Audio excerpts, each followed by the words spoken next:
मेरे खिलाफ बहुत बड़ी साजिश हो आपको गई। क्या लगता है कौन कौन लोग शामिल होंगे?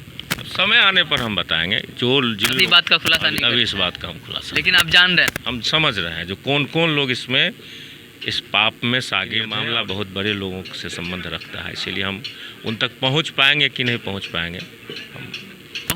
पहुंचने की क्या बात है? वो जो वायरल ऑडियो पहुंचने की क्या बात है? जो वायरल ऑडियो है, अगर आप उसी को साबित कर देते हैं कि ये गलत है, ये मेरी राजनीतिक दामन को गंदा करने का प्रयास किया गया, अगर आप उसी को साबित कर देते हैं तो सब दूध का दूध पानी का पानी हो जाएगा। लगे हुए हैं, हम इसकी प्रक्रिया में लगे हुए हैं।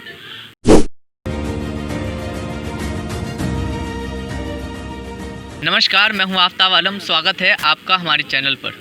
कल आपने खबर देखी होगी कि आरजेडी बिहार प्रदेश अध्यक्ष के द्वारा एक लेटर जाहिर किया गया था और उसमें ये लिखा हुआ था कि जिला अध्यक्ष पद से राम नरेश यादव को निष्कासित कर दिया गया है 6 वर्षों के। उसमें ये लिखा हुआ था 2020 के विधानसभा चुनाव में दल विरोधी कार्य करने पर। तो अभी हमारे साथ राम नरेश यादव हैं, आरजेडी के जो जिला अध्यक्ष थे, लेकिन अब निष्कासित कर दिया गया है 6 वर्षों के लिए। तो हमारे साथ बात करने के लिए हैं, क्या कहेंगे? देखिए, निष्कासन का जो पत्र है, उस पत्र में भी उपाध्यक्ष की अनुशंसा पर अध्यक्ष का निलंबन नहीं होता है। अब किस परिस्थिति में हुआ, लेकिन माननीय प्रदेश अध्यक्ष का पत्र है, मैं उसको उस निलंबन को हम सिरोधार्य करते हैं। लेकिन दल का निष्कासन बहुत महत्व नहीं रखता है। मेरे दिल में लालू यादव और आदरणीय तेजस्वी प्रसाद यादव जी हैं। मैं हमेशा, चूँकि इस पार्टी को हमने पूरे विपक्ष में 17-18 वर्षों से हम माँ की तरह इस पार्टी का लालन पालन किए हैं, हम इस पार्टी से बाहर जाने वाले नहीं हैं। अब जिस तरीके से जो ऑडियो वायरल हुआ था, उस ऑडियो में कई तरीके की बातें कही गई थी। उस ऑडियो पर सियासत तेज़ भी हुई लगातार उसको लेकर के, और जहाँ तक कि आप पे ये आरोप लगते गए कि आपने यादव को डाइवर्ट किया है, यानी मुस्लिम कैंडिडेट रहने की वजह से यहाँ से अब्दुल बारिक सिद्दीकी जो आरजेडी के कद्दावर नेता वो चुनाव लड़ रहे थे, तो ये आरोप था कि आपने मुस्लिम यादव वोट को डाइवर्ट किया है।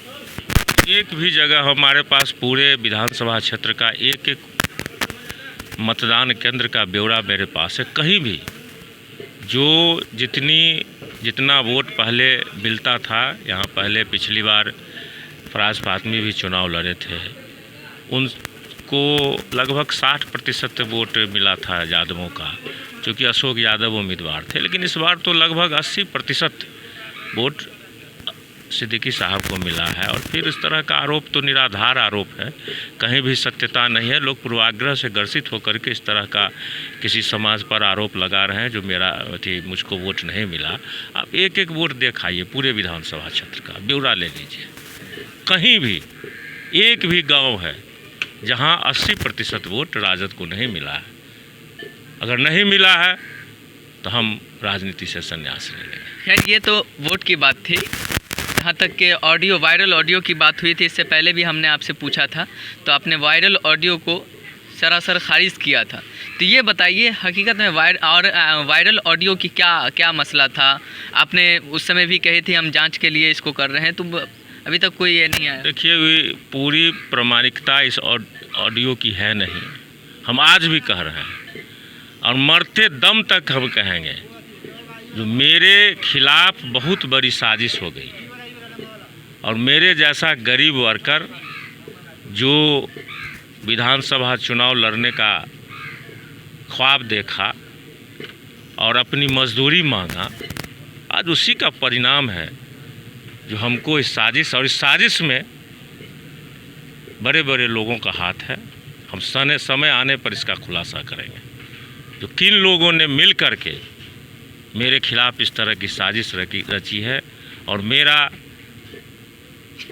ऑडियो, फर्जी ऑडियो बना करके हमारे चरित्र और हमारी प्रतिष्ठा के साथ ये लोग खिलवाड़ किए हैं। हम इसका साजिश का पर्दाफाश करेंगे। इसमें बड़े लोगों का हाथ है, जो अपने को सामंती सोच के लोग हैं, जो पार्टी में हैं, सामंती सोच रखते हैं, जो उसके सामने कोई वर्कर सर नहीं उठावे, कोई वर्कर अपने अधिकार का मांग नहीं करे। अगर कोई वर्कर अपने अधिकार का मांग करेगा तो उस वर्कर का हश्र और अंजाम राम नरेश यादव की तरह होगा। आरजेडी के कद्दावर नेता अब्दुल बारी सिद्दीकी यहाँ से चुनाव लड़ रहे थे केवटी विधानसभा क्षेत्र से।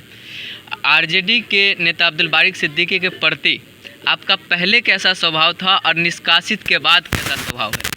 देखिए, हम पहले भी उनको बहुत इज्जत करते थे, हमेशा उनको हम अपना मार्गदर्शक समझते थे और आज भी हम मार्गदर्शक समझते हैं। आज भी हमको उनके प्रति कोई किसी भी तरह का कोई शिकवा शिकायत उनसे नहीं है।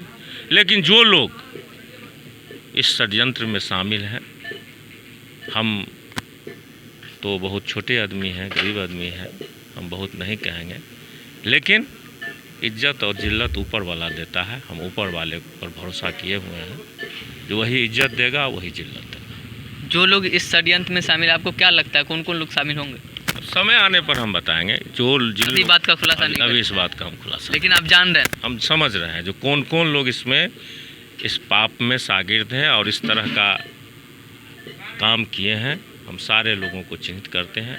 लेकिन राष्ट्रीय जनता दल एक परिवार है, मजबूत है। ये परिवार मजबूत रहेगा।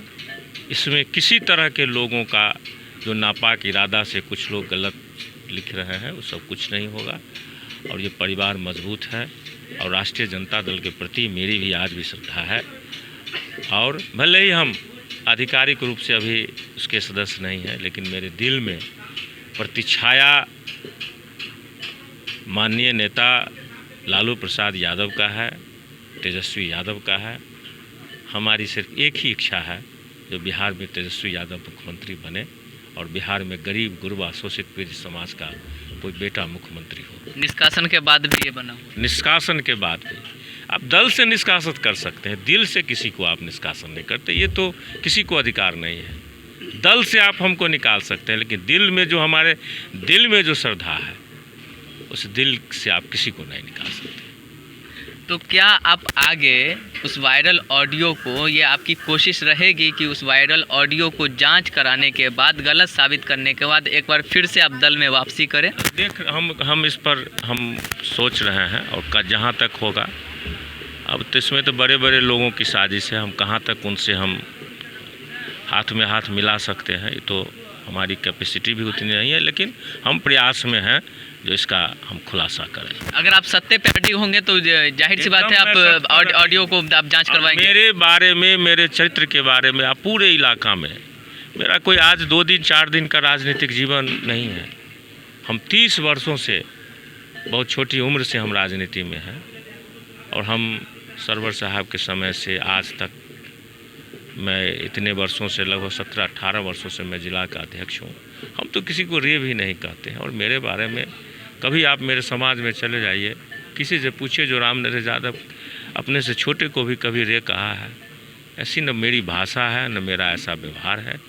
जितनी चीज़ उस ऑडियो में है मेरे माने व्यवहार के प्रतिकूल है। कब तक इस बात का खुलासा हो जाएगा कि ऑडियो लगे हुए हैं। जब तक हो हम क्या कर सकते हैं, हम तो लगे हुए हैं। प्रक्रिया कहाँ तक पहुँची? प्रक्रिया में अब जहाँ जो है हमारा जो सामर्थ्य है उसके मुताबिक हम लगे हुए हैं। लेकिन ये मामला बहुत बड़े लोगों से संबंध रखता है, इसीलिए हम उन तक पहुँच पाएंगे कि नहीं पहुँच पाएंगे। हम पहुँचने की क्या बात है? वो जो वायरल ऑडियो, पहुँचने की क्या बात है? जो वायरल ऑडियो है, अगर आप उसी को साबित कर देते हैं कि ये गलत है, ये मेरी राजनीतिक दामन को गंदा करने का प्रयास किया गया, अगर आप उसी को साबित कर देते हैं तो सब दूध का दूध, पानी का पानी हो जाएगा। लगे हुए हैं हम, इसकी प्रक्रिया में लगे हुए हैं।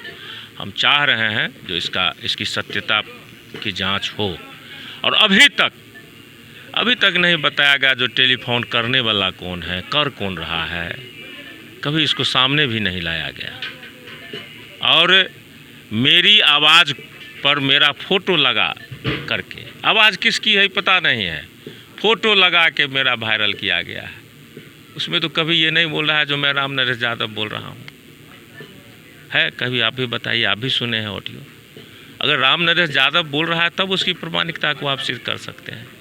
किसी की आवाज़ पर आप फ़ोटो पेस्ट करके हमारा पूरा वायरल कर दिए, मेरे चरित्र और मेरे प्रतिष्ठा के साथ खिलवाड़ कर दिए। हम ये भी देख रहे हैं। और मैंने पहले भी आपसे ये सवाल किया था, फिर आज भी कर रहा हूँ कि जब वायरल ऑडियो हुआ उसके बाद, या फिर अभी निष्कासित आपको कर दिया गया है पार्टी वर्षों के लिए। तो क्या इस विषय पे अब्दुल बारिक सिद्दीकी साहब से आपकी कुछ बात चल रही हो? न, इस पर मुझे उनसे कोई बात नहीं। आपने कभी कोशिश की उनसे राब्ता कायम करने कोशिश की? किए, लेकिन उन्होंने हमसे बात नहीं की। हम कोशिश किए, अच्छा, कोशिश हाँ, लेकिन उनसे बात हमारी नहीं हुई। नाराज रहने की वजह से? अब ये हम नहीं कह सकते हम नाराज़ हों या नहीं हैं। लेकिन आपने प्रयास किया बात करने? हाँ, हम प्रयास किए, लेकिन हम चाहे जो बात करके बताते हैं जो भाई क्या इसमें सच्चाई है, कहाँ से आपको ये ऑडियो मिला, कौन लोग दिए, कौन हमसे बात करने वाला है, उसको बैठाइए, क्या ये सही ऑडियो है या नहीं है। तो इस पर वो बात करना नहीं मुनासिब समझे। चलिए, फुजैल अहमद अंसारी के बारे में आप क्या कहें? हम कुछ नहीं कह सकते हैं। फुजैल अहमद अंसारी साहब के बारे में हम कुछ नहीं कहेंगे, वैसे हम कोई प्रतिक्रिया। क्योंकि उन्हीं की अनुशंसा पे दिया गया, लेटर में साफ साफ लिखा पर है, वो तो संवैधानिक बात है, संवैधानिक बात है। जो उपाध्यक्ष की अनुशंसा पर अध्यक्ष का निष्कासन, ये तो संवैधानिक मामला है, जो अब उस पर हम नहीं कहेंगे। आगे की क्या रणनीति होगी? आगे की रणनीति हम पहले भी आपको कह चुके हैं, जो मेरे दिल में राजद है, राजद हमारी माँ है। ये पार्टी, इस पार्टी को हम विपक्ष में सींचे हुए हैं। इस पार्टी से हम बाहर जाने वाले नहीं हैं। भले ही हम आधिकारिक रूप से नहीं हैं, लेकिन हम इस दल में बने हुए हैं, हैं और रहेंगे। चलिए, बहुत हम अखाड़ा छोड़कर भागने वाले नहीं, हम इसी अखाड़ा पर रहेंगे और इसी अखाड़ा पर रह के हम अपना न्याय लेंगे। चलिए, बहुत बहुत धन्यवाद हमसे बात करने के लिए। Presented by R educational consultant Darbhanga Bihar. Bihar के विश्वसनीय कंसल्टेंसी के द्वारा medical, engineering, management, pharmacy, agriculture एवं पॉलिटेक्निक के टॉप कॉलेजेस में कराएं अपना नामांकन। साथ ही साथ Russia, Kyrgyzstan, Bangladesh, Germany, Georgia जैसे देशों में जाकर करें MBBS की पढ़ाई।